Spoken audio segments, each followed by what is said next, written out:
are watching Germantown Municipal Television, your source for everything Germantown.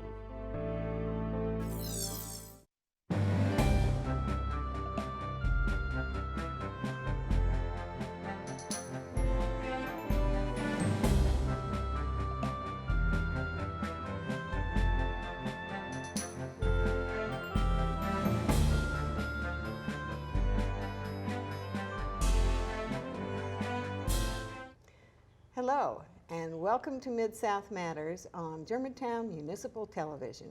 I'm your host, Ruth Dunning. On today's show, we will be talking with Price Harris, a local attorney and candidate for the Tennessee House of Representatives. His major interest involves public education, and he's very concerned with the proposed voucher system for students in poorly performing schools. Welcome. Thank We're you. delighted to have you. And before we actually begin talking about the vouchers, I'm going to give a very brief primer on the legislature and what it is. The House of Representatives in Tennessee is very much like the House of Representatives in Washington. It's considered the lower house. There are more members. There are 99 members of the House as opposed to 33 Tennessee state senators. There are two-year terms of 90 days, they hope, every year, sometimes more, maybe fewer. Terms begin on the third Tuesday of in January every year, and then 90 days.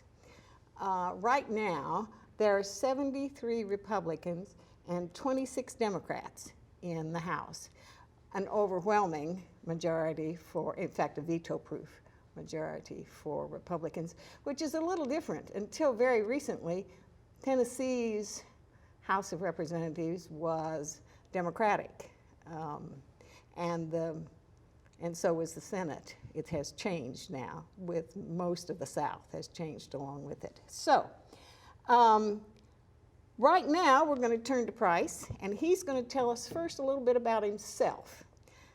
Where'd you go to school? What do you do?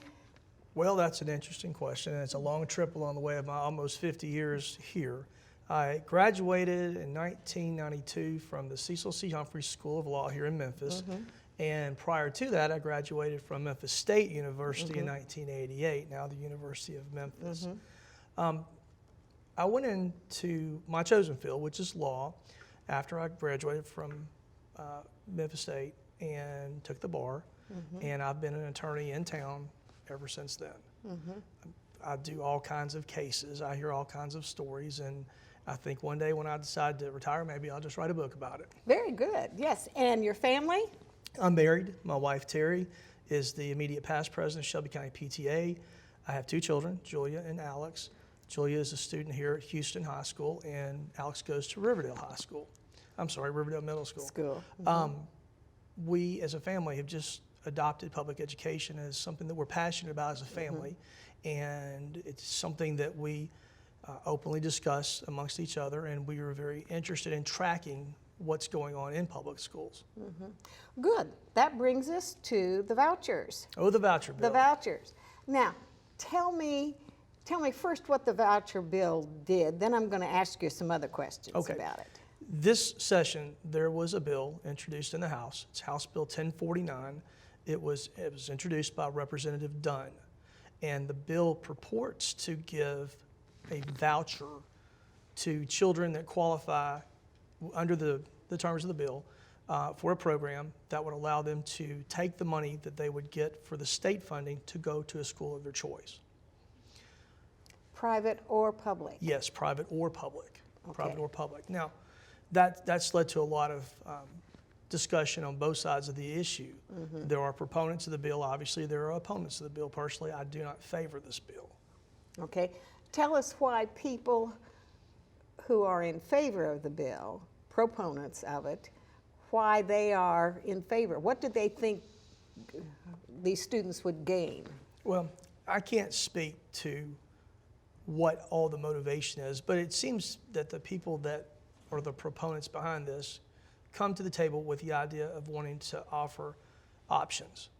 options to children that qualify under the program in the schools that are not currently meeting their needs. However, the opponents of the bill come in and say there's a lot of problems that you have maybe not considered with House Bill 1049. Even though it sounds good, it sounds Yes. like you're giving choices to children whose needs are not being served, True, just as you said. but the choices that they're offering, they say the choices they're offering come at the expense of public education. And I will tell you, I don't favor anything that's going to take $1 out of public education. I'm going to use Shelby County Schools as an example. And until a couple of years ago, we were all Shelby County Schools, legacy Shelby County Schools. A few years ago, the state introduced a new program called the ASD. Right. And the ASD Explain was, what that is. okay, that's the Achievement School District. Right. And that was the new flavor of the month, and that was going to cure all the ills that were out there, and it was going to be a great thing. We had people who were involved in that on this show. Yes. And unfortunately, it's just not made the strides and the gains that they had said that it would.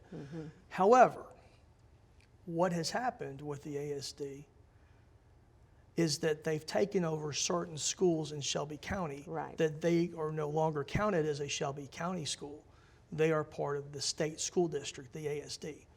And you may ask, why does that matter?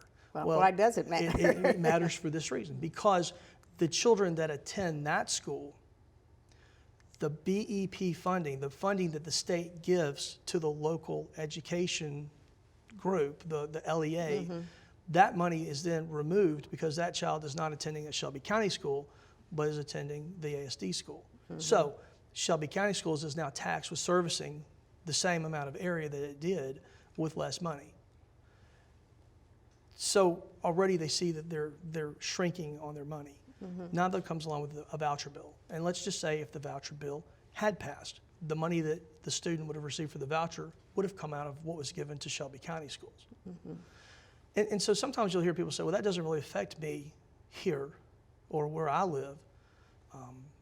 It may be in a rural area of Tennessee that this is not really an issue to them.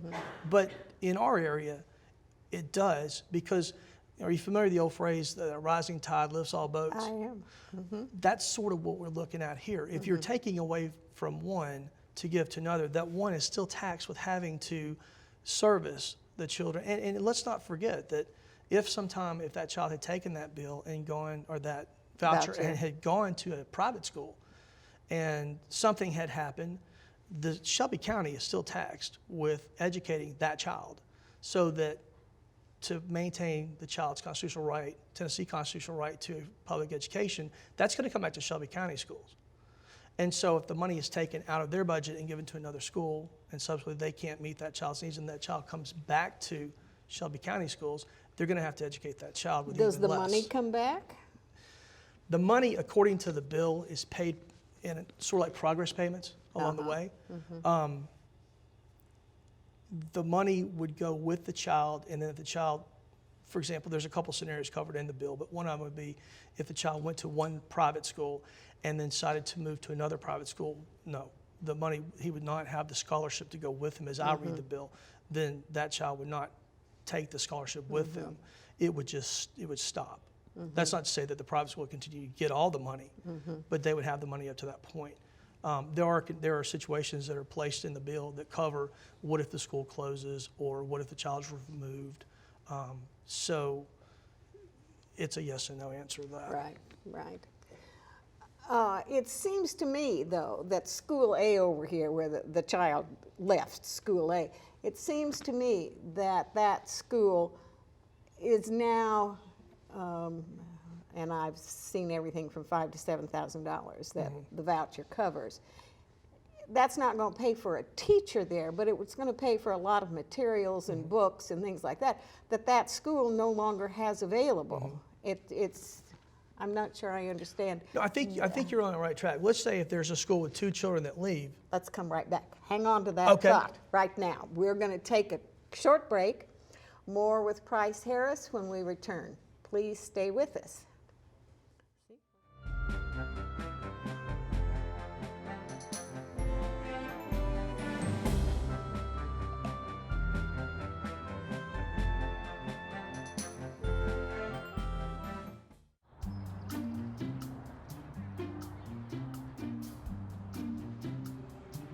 Don't worry. 74 people were picked before me in the NFL draft. To fight childhood obesity, United Way and the NFL are helping kids play at least 60 minutes a day. Okay, time for the team obstacle course. Yay! What this place needs is more healthy kids. To get involved or donate, go to unitedway.org/play60. Now I get it. Hey, Hard, what's this? That's my resignation letter. You're resigning. Why? Because you're constantly ignoring me. You're half as active as you used to be, and you get stuff like this. You've been putting me under a lot of pressure lately. That's why I'm ready to quit. I forgot. I'll do better. Please, don't quit on me. Okay, but remember, it's not what you say, it's what you do. Listen to your heart. Don't let it quit on you. Let's go for a walk. Uncontrolled high blood pressure could lead to a stroke, heart attack, or death. Get yours to a healthy range before it's too late. You are watching Germantown Municipal Television, your source for everything Germantown. Welcome back to MidSouth Matters. I'm your host, Ruth Dunning. We're joined by Attorney Price Harris, and we're talking right this moment about school vouchers. Now, we were right here when we left. We were. Where we left off was talking about what would be the effect of, say, 2 children leaving a classroom. And with the voucher bill, let's just take the example of 2 children leaving and take that number that would be assessed as the BEP funding number, the money that they would get from the voucher. That money comes out directly of a classroom, if you think about it. Right. And if 2 children leave, you take that amount times 2, and you look at what that school's giving up, what that class is giving up. It could be that they're giving up an aide because they don't have the money now to afford an extra aide in the classroom. It may be that they're giving up new supplies that they need for the rest of the classes. What you'll find in a bigger system such as, and I don't mean to sound like I'm picking on Shelby County, but I'm going to use them as an example again, is the economies of scale. Right. And we hear that term, even here we hear this in this district about that. And basically what it's saying is that Shelby County would plan to get X number of dollars, and they were able to do for all the children that they could with those dollars. But what you'll find is that taking this child out of one class and this child out of another class, and you start interrupting the economies of scale where maybe the total BEP per child wasn't used for each child, but as an aggregate, it would service all the children, so that maybe one child over here that needed a little bit extra attention with an aid or some sort of a supplement was able to then have that because everybody, remember, the rising tide lifts all boats, and everybody participated in it with each other. Right. Now, if these leave, there's fewer, and so that interrupts the economies of scale. As I understand, I may be wrong, but this is how I understand it, and it makes sense to me. And that's another reason I don't like the voucher bill. I'm astounded that anybody does like it. I mean, but I've spent my life in public education, so it sounds horrible to me. As I read it, and I went through this again last night, I don't like it any better than I did the first time I read it. And I will say, it seemed like most of the delegates from Shelby County did not like this bill. It's interesting that the ones that did, that supported this, I don't know what they were thinking. I mean, they've not really shared that thought publicly that I've seen, if they had, but it would be interesting to know what they were thinking about that. There's another point too with vouchers that's interesting, is that you're taking public money and you're investing it in a private business. And that's just something that we just really don't do a lot of, if you think about it. You're taking from the public trust and adding to a private enterprise. And that's what these schools are. They're private enterprises. They work for profit. You know, they're a private business. They're not owned by the government. They're not put out there by the state. And most of them, the thing that amazes me is that very few private schools have tuition of $7,000 a year. I mean, it can go up to $25,000 or $30,000 a year. It's more expensive than many colleges. And so I'm not sure why students who are in underperforming schools are going to have the resources to add to the $7,000. Now, schools may give scholarships, but are they going to give entire scholarships to fill out that amount? That's interesting, and going through the bill, that's actually sort of addressed here. In one section, it says that the participating school would accept the scholarship and payment as in full for the cost of tuition and fees that would otherwise be charged by the school. So I think the question now turns is, if this had passed, would that school be willing to write down the extra amount of tuition that they would otherwise charge? I doubt it, frankly, because most of them are not profit-making. Most of them have a hard time, unless they're very exclusive schools that are well-endowed schools. But most private schools are not all that wealthy. You know, Well, let's ask this. Have you considered whether we're actually going to compare apples to apples and oranges to oranges if this bill had passed? And let me explain what I mean by that. If you attend a school that's in the public sector, the grading scale typically is 93 to 100 for an A. Right. Is that correct? Correct. Okay. Let's say that there is a private school that the grading scale makes 90 to 100 in A. And let's just say that you go to the private school and that you get a 91, and I go to the public school and I get a 92. What grade do you get? Oh, I get an A. What grade do I get? You get a B. But who had the higher grade? I did. Not fair. Not fair. Now, why does that matter? On report cards, maybe not for the short term, but in the long term, if you look down the road, kids start getting toward the college age and they want to apply for scholarships, and guess what? Oh boy, GPAs come into play there. So there's somewhat of a skewing of the performance of the two students. Now, the bill doesn't cover that. It doesn't say that if you want to participate in this program that you're going to have an even grading scale, or you're going to have to submit to the grading scale that's used by the public school. That's just not fair. Well, it's not. You know, we could do better. We could do better than that. Of course, what would you suggest we do for school A over here that really is underperforming, and those students probably aren't having their needs met? What can we do to help that boat float better? That's a good question. And honestly, this is my answer, is we can do better. I just don't know if I can tell you the exact answer that this is the one piece that's going to fix it. Because what a lot of times you'll find with underperforming schools that really doesn't get a lot of press is the effect of poverty in this community. Oh, right. And it's interesting in the community we live in, but if you go next door to us, there is some really, really bad and rampant poverty. And you know, you have a kid that's going to school and the teacher's mad because the child didn't turn in their homework, but the night before the kid didn't know and doesn't know if they're going to be living here or on the street, or if they're going to have some sort of a meal or not have a meal, or have electricity to study by or not have electricity. And sometimes it's just not the biggest thing on their mind. Right. And I think poverty gets overlooked a lot with this equation. And some people jump in with a quick fix, like, how do we fix this now? We need to do this, we need to do that. And that's all well and fine. I'm not a sociologist, I'm just not.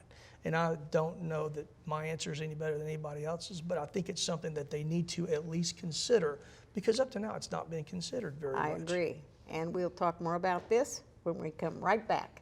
We'll continue our discussion with Mr. Harris after this short break. Please stay with us. And now we're...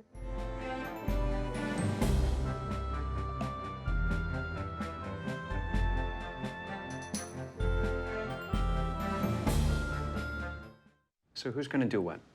I'll pack the dead batteries. Great. I'll only put what I don't need into a duffel bag. Perfect. That's totally unhelpful. No problem. Meanwhile, I will try to comfort everyone by speaking in a calm voice. And who is going to handle supplies?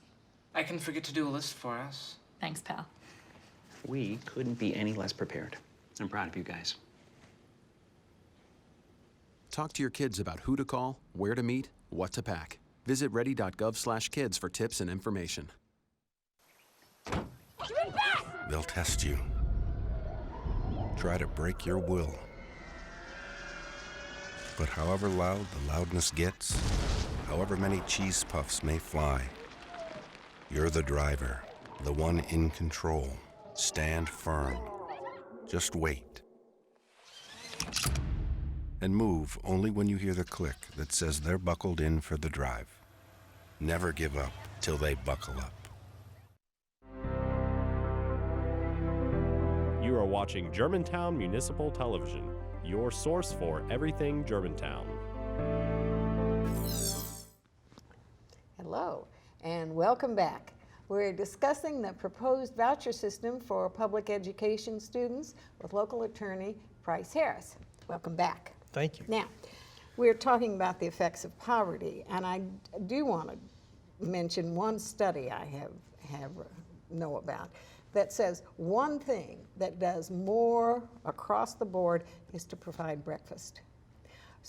And that it doesn't matter. It's students at Houston. I used to teach at a school called Harrison. Houston High School may not get breakfast. They may oversleep. But that's the one thing across the board that increases student participation and student scores in every subject. It's amazing. And a lot of schools do it, but not everyone. A lot of school districts try to do that. When I taught at Germantown, you could go in and buy breakfast early on, and students did. They had the equivalent of McDonald's Egg McMuffins or something, and it made a difference. You know, now that time they were coming from very affluent homes, but they got up late, the buses came too soon, or they drove themselves and had to get there very early to get a parking place. Breakfast was not high on their list. So what else do you think? Well, you know, you're right. Kids are kids, whether they live here, live in Memphis, or Fayette County, or in Nashville, wherever. They're still kids that are growing. And that's one thing that we really need to consider, is that we're not dealing with a fully grown adult. We're dealing with an adolescent who is growing and who needs to have still a certain amount of sleep and a certain amount to eat to start the day off right. And looping back to what we were just talking about, if you don't have that, you don't have the, you're settled at home, and your home life is such where you're having that meal and you're having restful sleep, and then you're coming to school prepared, you can expect there will be some sort of a manifestation somewhere down the line, and where is that? Now, is that the only thing that's wrong with it? No, but it's definitely something that needs to be considered. Yeah, I would it's think one of those things. something to at least consider. Yes. And just because I say consider doesn't mean it's right or wrong. It's just something I think enters into the picture. And I don't see that in this bill. I don't see anything that even kind of loops back to another bill or what what they were trying to do. So I think maybe on one hand they may have had an intention they were going in one direction, but they didn't quite think it out. You know, it's amazing. I think the figure was we had a $500 million surplus this year in the state of Tennessee. And if this was such a hot issue, then why take it from the public education budget? Why take $1 out of public education now and take away from something that you want to improve? You hear the old phrase, I've never seen addition by subtraction, and that's exactly what it seems like they're doing with this right here. So I'm just not the big fan of this bill. At all. The bill failed you tell us why the bill did not pass. Didn't get enough votes. Didn't get enough votes to pass it. Now, it was put on the table by Representative. Explain what that means. Basically, it was just put on hold for the session, this session, by Representative Dunn. Who was the initial sponsor of the bill. His name's on the bill. If you look it up, it'll say House Bill 1049. It'll have his name on it. This is by Dunn. And he put it on the table. They have a lot of jargon and slang up there that may be a little foreign to us, but that's basically they're shelving political it. Science term. They're shelving it for right now. It's been brought up several years in the past. It probably will be back next year.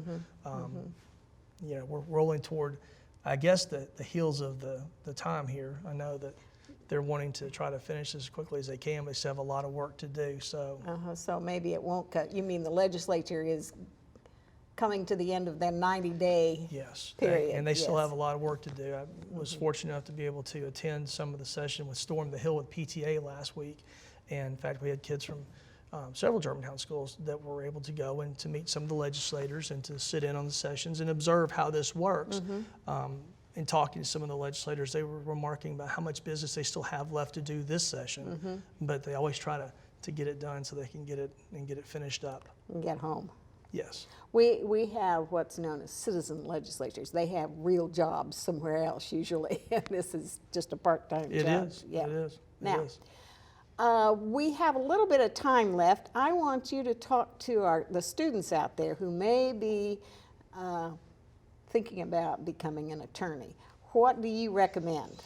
I think that if you make the commitment that you want to do this job, you'll be very well rewarded. And I say that because you can find your reward in many different ways. You can help a lot of people with the ability to be a lawyer. You have to study very hard. You have to go to school. You have to go to law school. You have to pass a big test to get a license to practice in Tennessee and pretty much anywhere in the United States. But I think that if you commit to wanting to do this, it opens so many doors. You can teach with a law degree. You can write with a law degree. You can work as a private attorney like I do with a law degree. You can work for any of the government agencies, the public defender's office, the prosecutor's office. We have some good people that work, classmates of mine that work down there. I'm friends with a whole number of them. In fact, it's interesting how many of my classmates I still see in and about the city in their attorney role.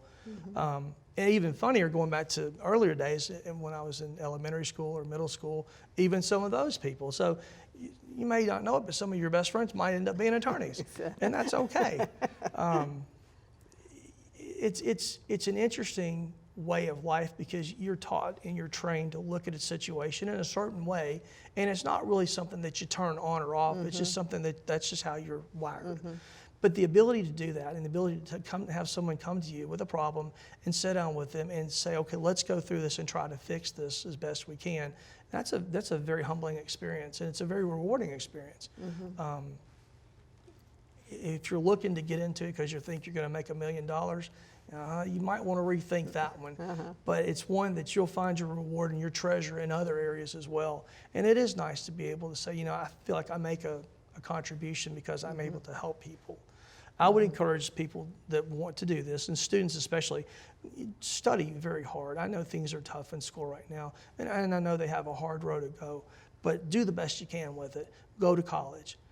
You've got to learn to apply yourself. You've got to learn to be detail-oriented. You've got to learn to focus. There's a lot of distractions out there. You've got to have the ability to stay with this once you start it. The class I started with at University of Memphis, we started in 1989, and it's funny, it's almost like the old military thing. Look at the person to your right and the person to your left, and two of those people won't be there.